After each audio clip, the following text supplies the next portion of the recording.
બિહાર રાજ્યના પૂર્વ ઉપમુખ્યમંત્રી અને સાંસદ શ્રી સુશીલ કુમાર મોદીનું કેન્દ્રીય બજેટ અંગે પ્રેસ મીડિયાને સંબોધન. ભારતના વડાપ્રધાન નરેન્દ્ર મોદીજીના નેતૃત્વમાં એનડીએ સરકારના કેન્દ્રીય નાણામંત્રી શ્રી નિર્મલા સીતારમણજીએ 1 ફેબ્રુઆરીના રોજ વર્ષ 2023 અને 24નું બજેટ રજૂ કર્યું હતું. આ બજેટ અંગે પ્રતિક્રિયા આપતા બિહાર રાજ્યના પૂર્વ ઉપમુખ્યમંત્રી તેમજ સાંસદ શ્રી સુશીલ કુમાર મોદીજીએ આજે ગુજરાત પ્રદેશ કાર્યાલય શ્રી કમલમ ખાતે પ્રેસ મીડિયાને સંબોધન કર્યું હતું. આ પ્રસંગે સુશીલ કુમારે જણાવ્યું હતું કે આ બજેટમાં 2 મહત્વની જાહેરાતો કરવામાં આવી છે, જેમાં ભવિષ્યમાં દેશને ઘણા લાભો થશે. બજેટમાં 10 લાખ કરોડ રૂપિયાના મૂડીગત સંશોધનોના રોકાણની જાહેરાત કરવામાં આવી છે. આ જાહેરાતથી ઇન્ફ્રાસ્ટ્રક્ચરને મજબૂતી મળશે.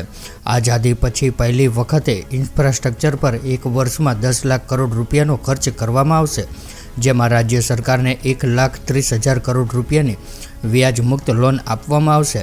તેમજ આ સિવાય 3,70,000 કરોડ રૂપિયાની અલગથી રાજ્યોને નિર્માણ કાર્યો માટે આપવામાં આવશે. તેમણે ઉમેર્યું હતું કે આ બજેટમાં રેલવે, શિક્ષણ, આરોગ્ય, વેપાર, ઉદ્યોગને પ્રોત્સાહન આપવા માટે અનેક જોગવાઈઓ કરવામાં આવી છે.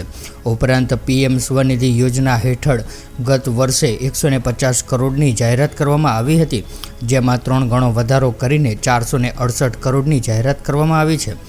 ટ્રાઇબલ વિસ્તારમાં એકલવ્ય વિદ્યાલય માટે 38,800 શિક્ષકોની નિમણૂક કરવામાં આવશે.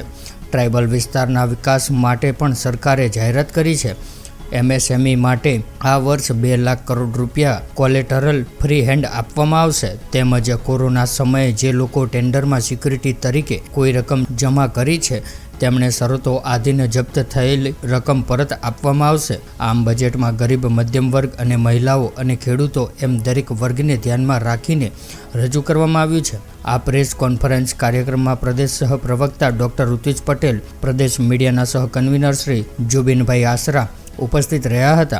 मेंबर कमेटी का गठन किया है, जिसका मैं कन्वीनर हूँ, और उस कमेटी ने के द्वारा आज और कल यानी 4 और 5 देश के लगभग 50 सेंटर्स पर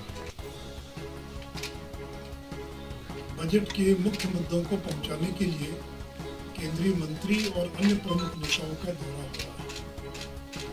आज सूरत में जयंत सिन्हा जी हैं, पूर्व वित्त राज्य मंत्री हैं, और मुंबई में आज निर्मला सीतारमण जी हैं. ऐसे सब 2 अलग अलग सेंटर्स पर प्रेस कॉन्फ्रेंस और फिर एक टाउन हॉल मीटिंग ये कर रहे हैं, जिसके माध्यम से बजट की मुख्य बातों को लोगों तक पहुंचाया जा सके.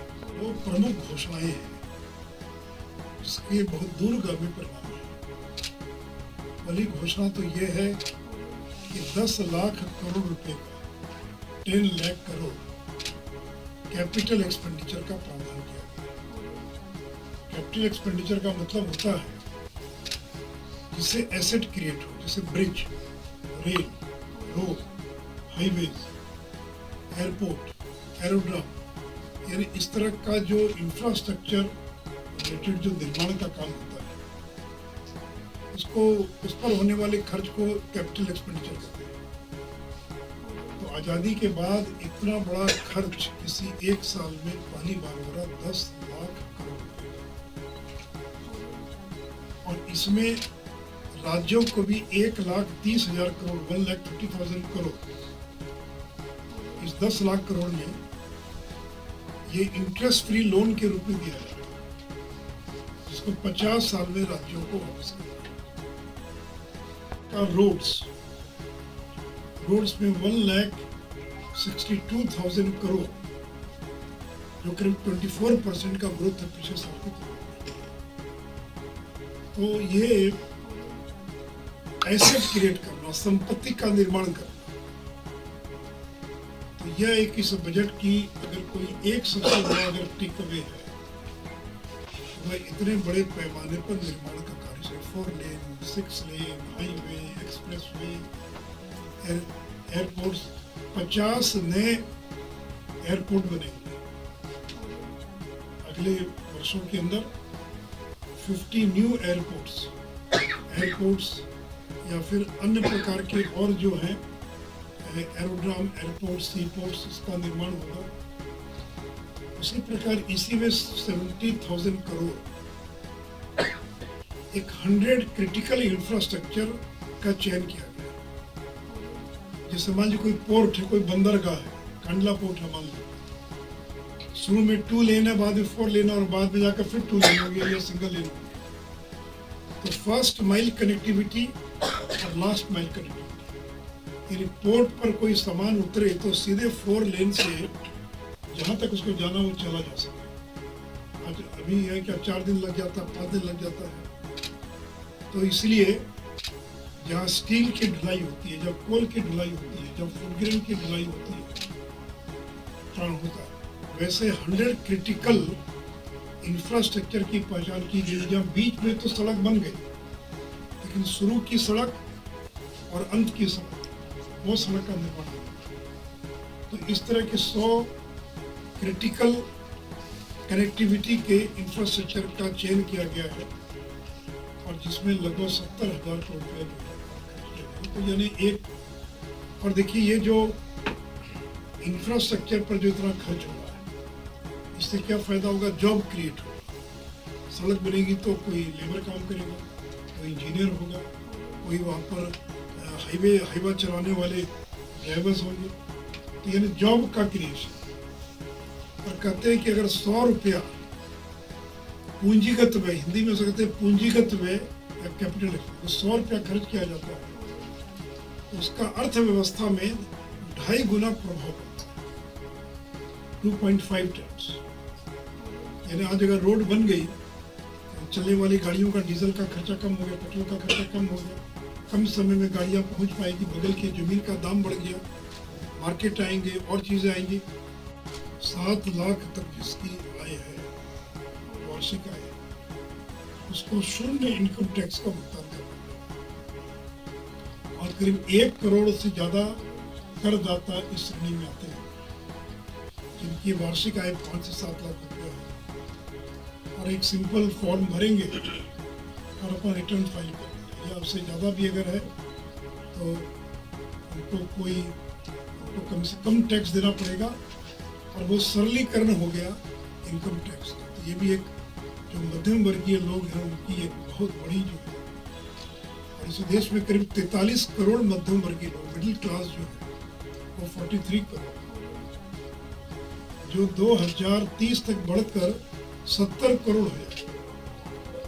जो देश के अंदर शहरों में रहने वाले जो लोग हैं, जिसको मिडिल क्लास कहेंगे, शहरों में रहने वाले सभी लोग नहीं, लेकिन जो गरीबी से थोड़ा ऊपर उठ गए, मध्यम, पहले तो गरीब आदमी निकलता बाहर, तो फिर लोअर मिडिल, फिर अपर मिडिल, फिर और ऊपर जाता है। तो जो मध्यम वर्गीय लोग हैं, 5 से 7 करोड़ इस तरह की ये क्षमा करेंगे, 1 करोड़ से ज़्यादा ऐसे जो करदाता है, उनको जो है इसका लाभ मिलेगा। इसका जो बीज होता, सीड होता है, यानी बनेगा तो कोई ना कोई छोटे डायमंड से बनेगा। छोटे डायमंड को कैसे डेवलप करेंगे, टेक्नोलॉजी तो मुझे नहीं मालूम है। इसका जो सीड है, आज बाहर से मंगाने पर उस पर 5% कस्टम ड्यूटी है। उसको पहला काम तो ये किया कि इसको 0 कर दिया, यानी जो लैब ग्राउंड डायमंड्स है, जो उसकी जो सीड है, उसका जो बीज है, वो आयात करने पर कस्टम ड्यूटी जो है उसको घटाकर 5 से 0 कर दिया गया। और 242 करोड़ रुपया, 242 करोड़ IIT मद्रास को दिया जा रहा है इस पर रिसर्च करने के लिए, क्योंकि रिसर्च का बड़ा सेंटर IIT मद्रास, 242 करोड़ उसको दिया जा रहा, ताकि इस पर और रिसर्च करे, काम करे, ताकि आगे आने वाले दिनों में हम लैब ग्राउंड डायमंड्स जो है उसको हम प्रमोट कर सकें। तो ये अनेक प्रकार की सुविधाएं देने की घोषणा की गई है। मित्रों, ये गुजरात में कोऑपरेटिव मूवमेंट बहुत स्ट्रॉन्ग है, और पहली बार आज़ादी के बाद कोऑपरेटिव एक अलग से मंत्रालय का निर्माण किया गया, इसमें श्री अमित शाह जी को उसका मंत्री बनाया गया है। और कल के बजट में कोऑपरेटिव सेक्टर के लिए कई बड़ी घोषणाएं की गई। एक तो घोषणा ये की गई है कि जो प्राथमिक कोऑपरेटिव सोसाइटीज होती है, प्राइमरी कोऑपरेटिव सोसाइटी, उनके मेंबर्स 2 लाख रुपए तक नगद जमा कर सकेंगे या नगद विड्रॉ कर सकेंगे। रूरल डेवलपमेंट बैंक में या प्राइमरी एग्रीकल्चर कोऑपरेटिव सोसाइटीज फिर अपने मेंबर, हम और आप उसके मेंबर हैं, 2 लाख रुपए तक कैश जमा कर सकते हैं और 2 लाख तक का विड्रॉ कर सकते हैं। और उसी प्रकार जो कोऑपरेटिव सोसाइटीज हैं उनको अगर कैश विड्रॉल करना है तभी उनको 1 करोड़ से ऊपर अगर वो कैश विड्रॉ करेंगे तो 2% टैक्स उसमें कट जाता है, वो TCS में। अब 3 करोड़ तक जो है वो अगर कैश विड्रॉल करते हैं तो उनको किसी प्रकार का TCS नहीं कटेगा। Tax at source, tax collected at source, TCS का मतलब टैक्स कलेक्टेड एट सोर्स। अभी 1 करोड़ तक मुफ्त लगता नहीं था TCS। 1 करोड़ से ऊपर अगर आप विड्रॉ करेंगे तो कोऑपरेटिव की दिक्कत क्या थी कि मेंबर को पैसा बांटने के लिए पैसा विड्रॉ किया 2 करोड़, उनको 2% जो है TCS कट जाता। बाद में क्लेम कर सकते थे इनकम टैक्स में, लेकिन बड़ी दिक्कत होती थी। तब 3 करोड़ तक अगर कोई कोऑपरेटिव सोसाइटी कैश विड्रॉ करती है तो उसको उसका TCS नहीं कटेगा, तो बड़ी राहत देने का उपाय है। तो व्हाट्सएप, ट्विटर, फेसबुक, इंस्टा जहाँ भी आपका अकाउंट है, इसे शेयर बटन के द्वारा वहाँ पर शेयर करें।